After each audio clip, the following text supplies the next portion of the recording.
if there was a bright, blazing light shining down from heaven and a booming voice said, "Step into the light." Like, do you want to? You know? Sure. Like, yes and no. You know, on the one hand, you know, maybe there are some people who like the limelight, but even the person who's the biggest show-off in the world realizes that the stuff that the light will expose. I mean, there are an awful lot of things that you can point to in society at present that have a God-shaped hole. Reality is always pushing back at us and saying, there is more. What is this pointing to? Science involves belief every bit as much as Christianity. The power of Christianity is expressed most potently through its stories.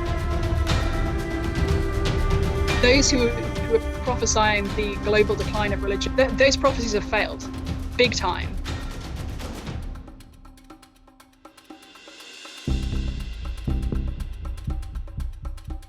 So we're talking about story, beauty and truth on this episode, and truth has taken a bit of a battering in the last few years, really, hasn't it? And some people say longer than that as well, maybe over the last few decades.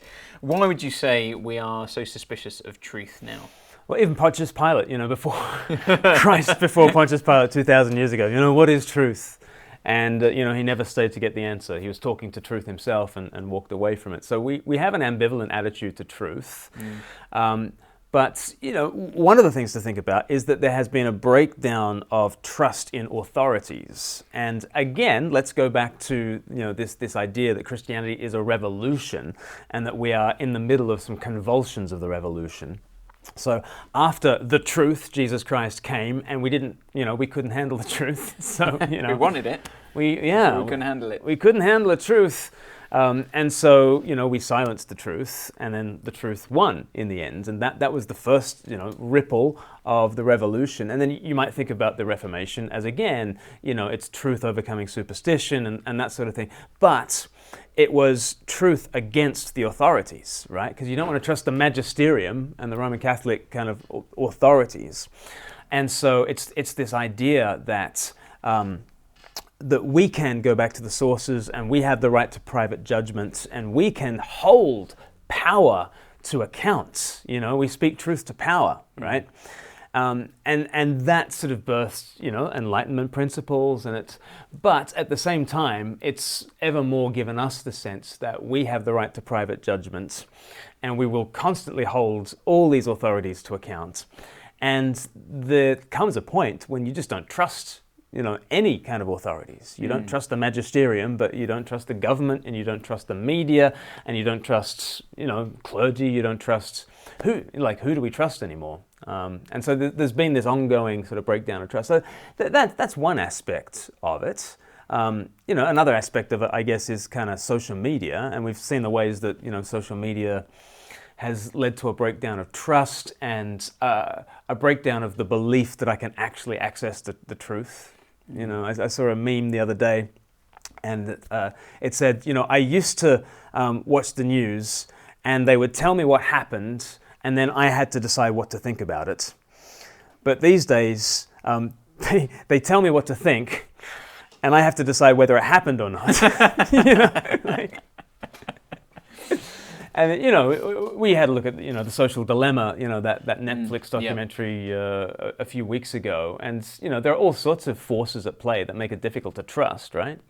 Yeah, oh, absolutely. I mean, on there we saw the algorithm, didn't we, that will keep feeding you the stuff that you want to see. Right. You know, people talk about an echo chamber, don't they? You know, so I know lots of people who've said in the kind of aftermath of elections or things like that, everyone on my feed was saying this one thing. I saw nobody who was going to vote for this or vote for that or that person. Right. How has this happened? Right. And it's because, of course, you know, you have one set of beliefs, and the social media just feeds you the same thing, keeps showing you what you want to see. Right. And so the chance of being exposed to different ideas is much slimmer. Yeah. And technology does what technology always does, which is to amplify what's already there. Yeah. And what's already there is, I don't like being with people that I disagree with, And I like to surround myself with people who think the right thing, like me. And so, the algorithm is only working on human nature, and it's human nature that says it's just people like us who are in the right, and all the other people are the wicked people. Yeah. And the algorithm is a powerful tool for actually siloing us off into these, but it's self-imposed isolation. Like we want to be exiled with the people who think just like us. And that goes to the heart of it, really. Like we can talk about historical trends, and we can talk about technology, and we can talk about breakdown of trust in authorities and all that sort of stuff. But at the end of the day, it's a heart problem, isn't it? Like, I don't like the truth. I often ask people, like, if there was a bright, blazing light shining down from heaven, and a booming voice said, "Step into the light," like, do you want to? Sure. Like, yes and no. On the one hand, maybe there are some people who like the limelight, but even the person who's the biggest show-off in the world realizes that the stuff that the light will expose. Yeah. And actually, I can't handle the truth. So there's a problem with me, and I think like that really came across when I spoke to Kristi, Mair. We had a great conversation about truth. But it really brought home to me how whether we want the truth or not is such a heart issue. Yeah, I mean, let's have a look. How do we even know who we are? Because I think there's something that's kind of latching onto, which is really, really true, in that we do need to find ourselves in the gaze of someone. But whose gaze do we find ourselves in? Because to know who we are, we have to find ourselves in another's gaze. And the thing is, there are so many ugly gazes out there that tell us, that demean us, whether that's through kind of pornography, or whether that's through identity politics, or however kind of reality is skewed in such a way that what's coming back at you is shame, and what's coming back at you is actually leads to the effect of it disintegrates you as a human being. But the truth is, we do need to find ourselves in the gaze, but it can't be our own gaze. Wow. So it's that whole, the selfies, as we're talking about social media, this age of created perfection. There's an element of truth there that's been utterly distorted, that what we've done is we've kind of divorced the gaze of the other and finding ourselves in the gaze of the other to just finding ourselves in the gaze of ourselves, because we've lopped off that middle bit of the other.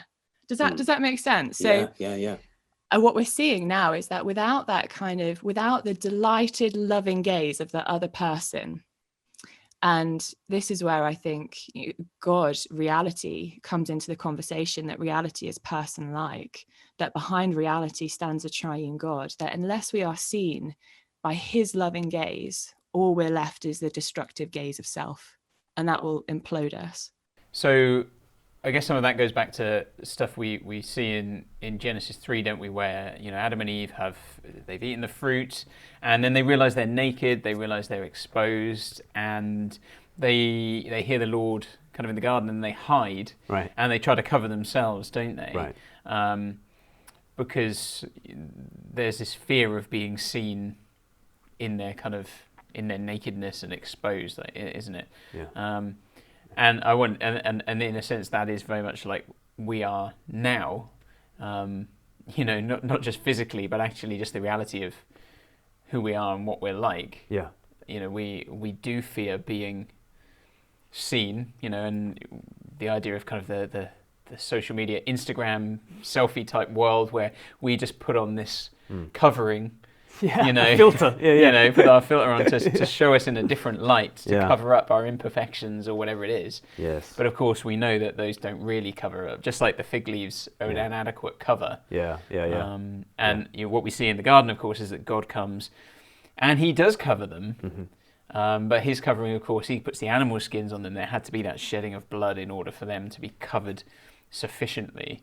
They couldn't come about through their own covering with the fig leaves. Right. And so there would have to be that exchange of, okay, let's take off the fig leaves and trust in the Lord's covering. And so in a sense, they would have to kind of get naked again before someone who they trusted, Yeah. in order to then receive the true covering. And this is what Kristi is kind of talking about, that we need to find ourselves in the gaze of another who can see us in all our messed upness and still accept us. The reason why we tell lies is we want to cover up, we want to cover our tracks. And isn't this so much about what's wrong with the world? When you look at, for instance, abuse scandals in any kind of institution, but they've happened in the church as they happen like everywhere, it's one kind of evil to have the abuse, but there's a whole other layering up of evil with the cover-up, and the lies that need to get told, and the damage that is done just because we can't expose the evil to the light of day. The best antiseptic is sunlight, and we can't just come clean. And, I love the saying of Larry Crabb. He's a psychologist in the States who says, change happens when you look bad in the presence of love. Social media happens when you try to look good in the presence of judgment. That's the whole of social media. But looking bad in the presence of love, that's where honesty begins. And we can't tell the truth until we're honest, and we can't be honest until we drop the act and look bad in the presence of love. I think Genesis 3 kind of teaches us this. And therefore, if I'm going to welcome the truth, then I need for the truth not just to condemn me. And therefore, I need for truth not just to be an abstract idea above me. Because if truth is just an abstract idea above me, then I'm condemned because I'm a liar, and I don't measure up. But what if truth is a person who descends and, in spite of all my lies, sees me, loves me, accepts me? If truth's a person, then I think that births the possibility of being honest. So truth is a person, and sort of last time we were thinking about science and faith and how a purely mechanistic view of the world wasn't sufficient for explaining all things. If we were kind of to take seriously the fact that we're not just kind of molecules in motion and matter in motion, what would it look like for us to actually seek the truth when truth is a person? Yeah, and reality is personal, because we're very tempted to think that the universe is just like billiard balls clacking together and it's matter in motion. And yet, we've noticed that there are all sorts of other elements to reality that aren't really properly accounted for by matter in motion. There's minds and maths and music and morals and meaning and mercy and miracles. There are all these other M's. You can tell I'm a preacher because I've got tortuous alliteration. But you need to be able to study these things according to how they really are. And if truth is a person, if there's a personal reality that is ultimate reality, then how do you study that ultimate reality? Well, it requires an openness to a person. It requires that we not just receive correct facts about reality, but that we're open to the gaze of another, that we're open to a personal relationship coming out of this kind of encounter with truth, where we realize and recognize that even if the truth comes and shines the brightest light into my dark soul, I will not be destroyed. I will be okay, and therefore I can receive truth. Story and truth and beauty come together in Jesus and become something that won't kill me, or even if it does kill me, it'll raise me back up to life. And that's the story I need to surrender to. The story of the truth that dies and rises again. In the context of that story, then I can handle the truth. So when you spoke to Tom Holland in his interview, near the end, you kind of asked him, where do you stand on this whole thing now? And he basically said, well, I've kind of lost my faith in liberalism. And he wasn't quite necessarily clear on whether he felt he could say the Christian story is true in the sense Moses parted the Red Sea or whatever. But he did say, I'm surrendering myself to the story. Right. And I think, well, we'll hear what he said. He says it better in his own words. Fascinating. I think that, well, I've said that I've realised that all my, the kind of the liberal assumptions I had float on faith, that without faith they have no they have no validity. So essentially I've I have lost my faith as as a liberal. I've lost my faith. I don't really believe in it. But in my gut, I still do. I have no objective reason for thinking that anything that I thought as a liberal is true. I don't believe that human rights objectively exist or anything like that. I don't objectively think that there's anything in the arc of history that suggests that the strong won't crush the weak, that powerful states won't enslave parts of the population that they want to enslave. I mean, all of these things, and so does that open up a kind of existential abyss? Kind of, but what it also does, and I'm speaking entirely for myself here, is that because I now understand where my beliefs and values came from, that rather than just drown completely beneath a kind of despair, I can cling to stories. And I think that ultimately the power of Christianity is expressed most potently through its stories. And those stories are not just in the New Testament, but in what Christians call the Old Testament as well. And those stories don't have to be literally true. So the Exodus doesn't have to be literally true for the story itself, in my opinion, to be true. So I think that certain stories have such a power that you can surrender to them. And so essentially that's what I feel that I'm doing, is that I've surrendered to the truth of the stories, and therefore of the kind of the poetry and the mythology that they express, and I'm happy to identify myself with the truth of those stories and to see them as true in a kind of a moral, a poetic, a mythical sense. He kind of says, I don't know whether it's literally true, but, I can surrender to the truth of the story. I mean, is it more than that? Because there'll be people who will say, well, maybe I don't think it's literally true, but these stories of Jesus or the Bible stories, they're inspiring. But are they just inspiring in the same way like a Lord of the Rings might be inspiring to somebody, or a Narnia might be inspiring? Does it make a difference whether it's literally true? Yeah, I think it does, and I think Tom knows that it does, which is why he picked the Moses thing rather than the resurrection of Jesus thing. Yeah. He said, whether Moses part of the Red Sea, I'm not sure. Well, he knows that story is far more peripheral to the Bible than the story of did Jesus rise from the dead. That's absolutely crucial. And Tom knows that.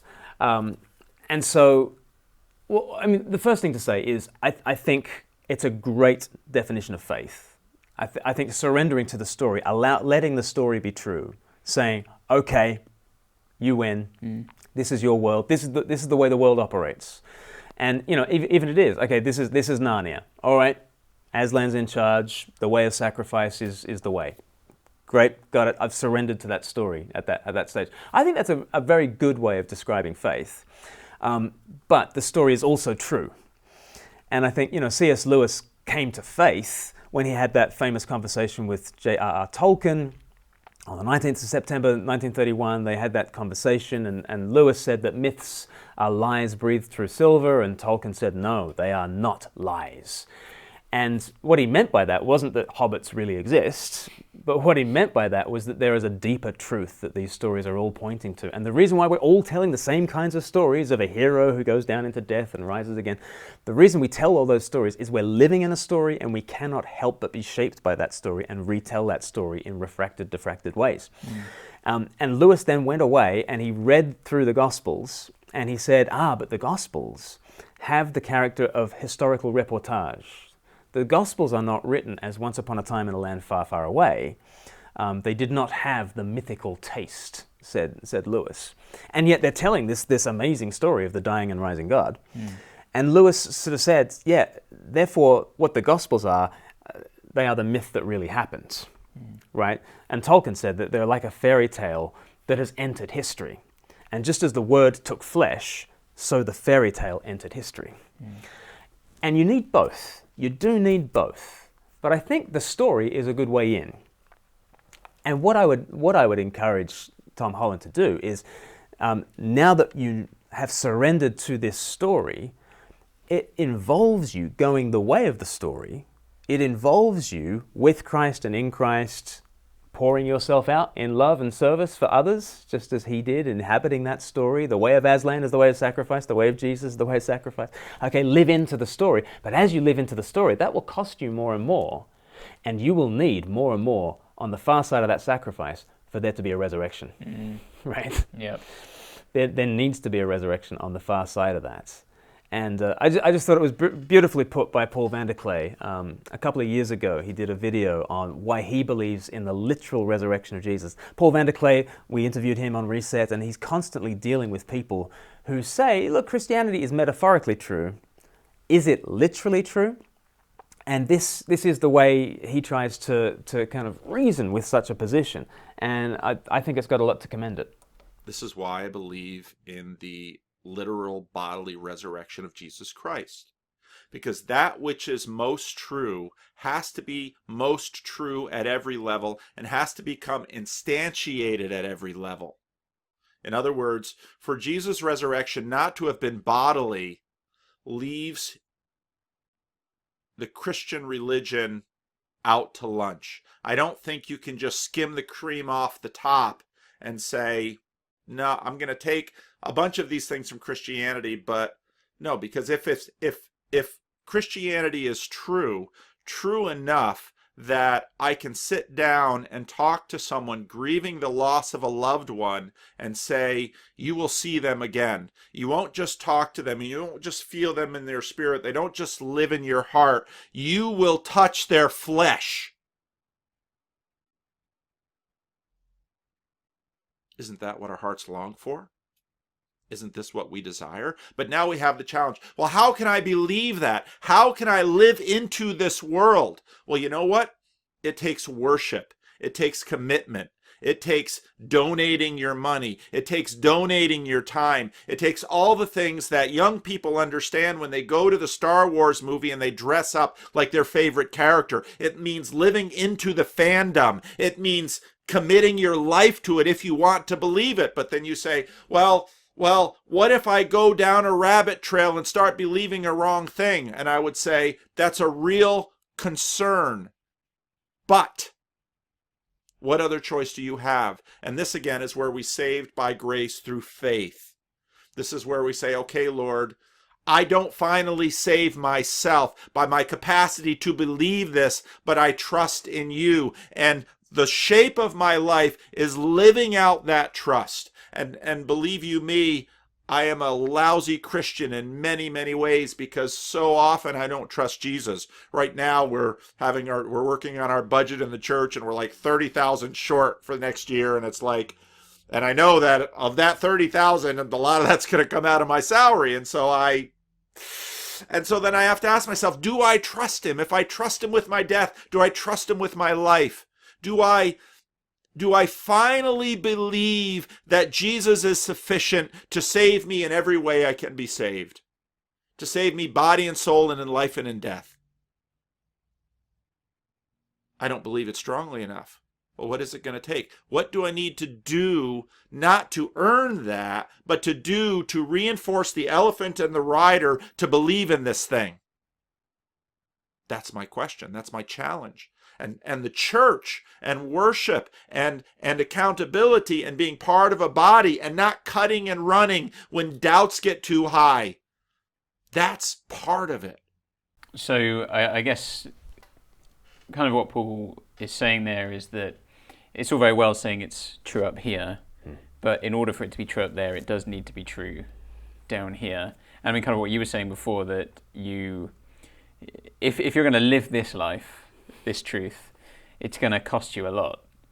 And if this bit underneath is not true, then it's a complete waste of time doing that bit up there.